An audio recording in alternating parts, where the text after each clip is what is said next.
Good night. It's about 9 p.m. on the 11th of February 2020. You're welcome back to Real True Educational Not Fake News channel, video 24W. It's sort of on climate, but we're looking at the use of words and the use of the word rape and the word emergency. It's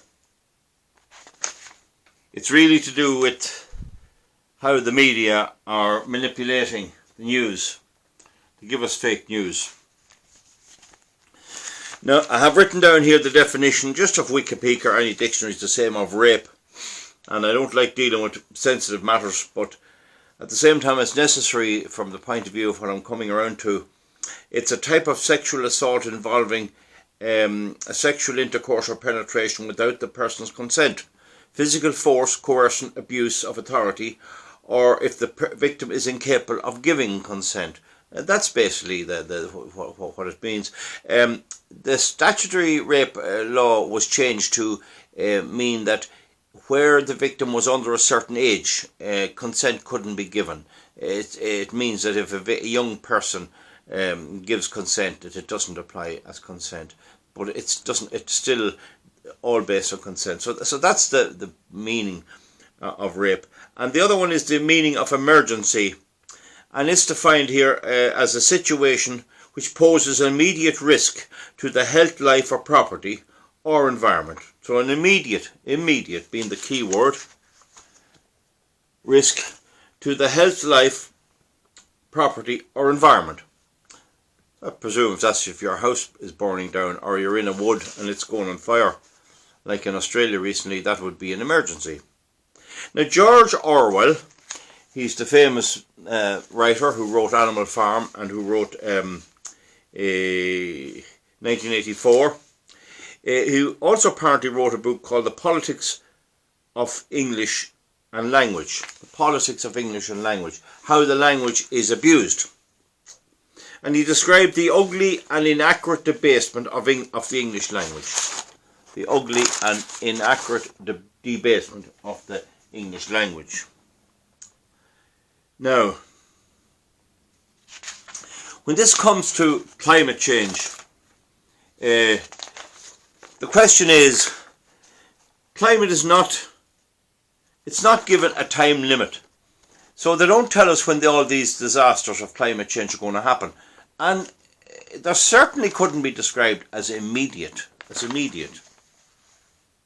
So climate is not given a time of happening, nor is it immediate.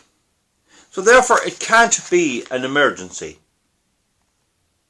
It can't be an emergency. In the same way that the coronavirus outbreak is an emergency. It can't be an emergency because it's not immediate. There's plenty of time, as to say, whether it's true or false. But it's certainly not an emergency. And here we see the debasement of the language. Now, last week, a group of topless women held a protest in London. See here? And what they said was they were protesting against the rape of the climate. Now, just try and make sense of the word rape of the climate. Now, we are being conditioned and people are being conditioned to recognise rape for a heinous crime very close to murder, and it carries a very high sentence. So here they are. Now, I don't know, will you be able to see this off my computer? And you can Google this. So what you're looking at there is 1, 2, 3, 4, 5, 6, 7, 8, 10, 11, 12, 13. There's about 25, maybe more. I can't see exactly. I don't think you need the exact number. Women with black bottoms wearing, but with no bras. Sorry, no, just went out there. Right? So they have no tops on at all. And this is the Extinction Rebellion. And they're protesting what they call the rape of the climate. Now, if they had to say the rape of the environment, I might have a tougher job. But the first thing strikes me about this topless protest is, Why were there no transgenders on it? I thought this movement of Extinction Rebellion and the New Left, I thought it was all for transgender, men taking part in women's sports who declare themselves as women. A toilet in between the men's and women's where the transgenders can go, and even allowing transgender men who dress as women to go into the ladies' toilet and use the ladies' facilities, and I presume vice versa. And the other thing that strikes me is, where are these women of colour? I thought all this left movement was meant to be all colour, and you notice when you see an ad on RTE television or BBC or any of the British programmes, no matter what the ad is for, there's always a person, like an African person or a black person or a person with brown or some skin other than white. And I'd say a lot of the coloured people in Ireland anyway are a bit sick of it, because I think it's just too much in your face. It's more or less telling you, like, this is the new Ireland, this new Ireland. I don't think they want that, and I don't know, do they? I don't think they do. But it's this treating you as a child, using these ads and using all the news and everything to condition us for their plan of mass migration. I have no problem with people. I have plenty of friends among the non-white community. I think they're a bit very much like us. If anything, they have more sense. But they push this in your face. So why are the women, the topless women, protesting about the rape of the climate in London, on a bridge in London? Why are there no transgenders? At least we'd find out something. And why are there no people of colour? Could it be that ladies who are coloured have a bit more manners and are a bit more modest? Maybe a bit more traditional. And that the white women, I presume they're mostly English, are more or less trollops. I don't know. But anyway, another bit of news is that I'm banned off Twitter. There was a post on Twitter bragging Greta Thunberg, the Swedish 16-year-old school dropout, who, by her own admission, suffers from mental disabilities. She's mental problems. And I simply posted that. This is who you have making the rules. And I was promptly banned. So you can see how the media is all geared towards this left-wing progressive agenda when it suits them. But it's not geared to it when it doesn't suit them. As I pointed out in the lack of transgenders in the protest. So, I also just happened to see there on the television tonight, they're doing some kind of a program on Channel 5 where they're comparing Donald Trump, the President of America, to Henry VIII. And they'll bring on so-called experts. Now, Henry VIII, at the time, it was put over that he had to be like this. And many British people will tell you that he did a lot of good, that if he hadn't to do what he did, Britain would never be the major world power it was, and that he built up a navy and built up modern Britain, but it was at a terrible cost in pure blood. I mean, all the wives that were beheaded and all of this, and people were had their heads chopped off all over the place. I wouldn't be too fond of that style of leadership. But to compare Donald Trump, that has killed nobody, and in fact his period of president is marked by less bombings and killings in foreign countries than anyone else. They can't let him go.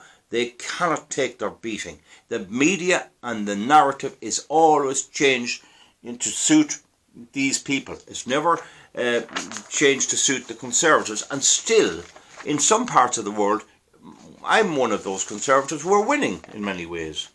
Now, Hillary Clinton deleted 33,000 emails on an illegal server. It's a big rule if you're Secretary of State or working for the American government, you use a public email. You use the official email address given to you. You do not use a private email address. They're all secured and everything. And she did this, 33,000. And these were evidence, and she deleted them. Was there anything done? No. Nothing done. Yet we had a false Russian investigation claiming that the Trump campaign and Donald Trump colluded with the Russians. They spent 2 years and $21 million investigating it, and it came to a ball of smoke. And there was illegal wiretapping by the FBI, a foreign intelligence, the Foreign Intelligence Surveillance Service, FISA, and there's a cop called Brennan, a good Irish thick jaw on him. He's just a typical thick Irishman. And there was a Clapper and there's a McCabe, all fairly round boys, particularly McCabe. Another, he just fit big thick Irishman anywhere you get him. You'd know the head of them 100 mile away. And these guys were tapping illegally and swearing false informations to get warrants from the FISA court to tap the Trump campaign, and they got away with it. Nothing was done.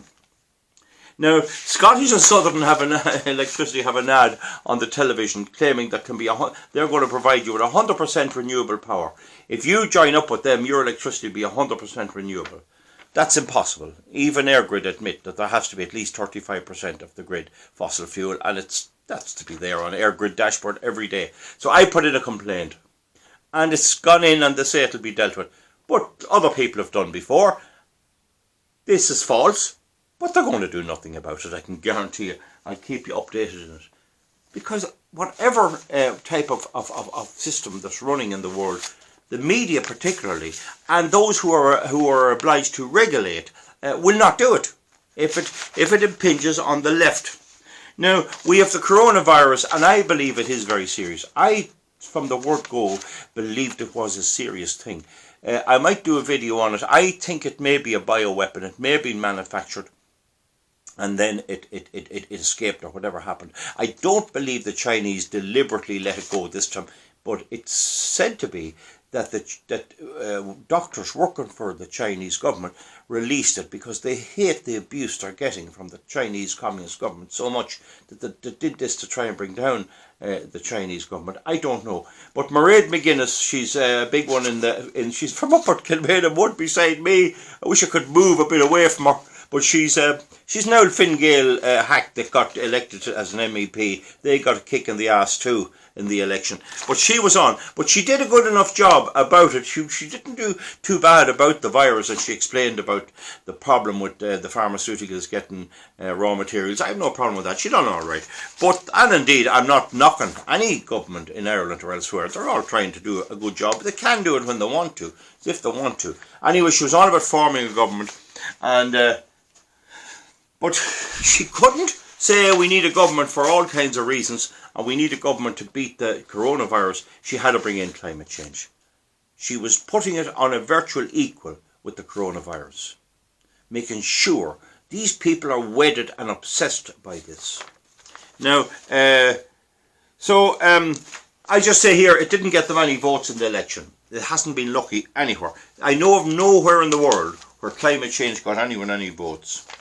Now, one of the things I'm looking at here is a place called Cap Norris Jessup, and I have it down here somewhere. Oh yeah, I might have to go through this slightly different here.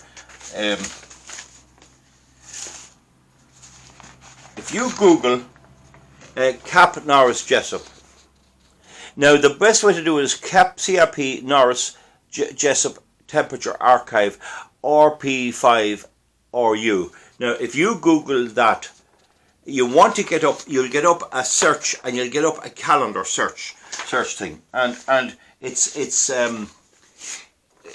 very good. It gives you the temperature back to 2005. Now, it doesn't give it every day. It doesn't give it every day.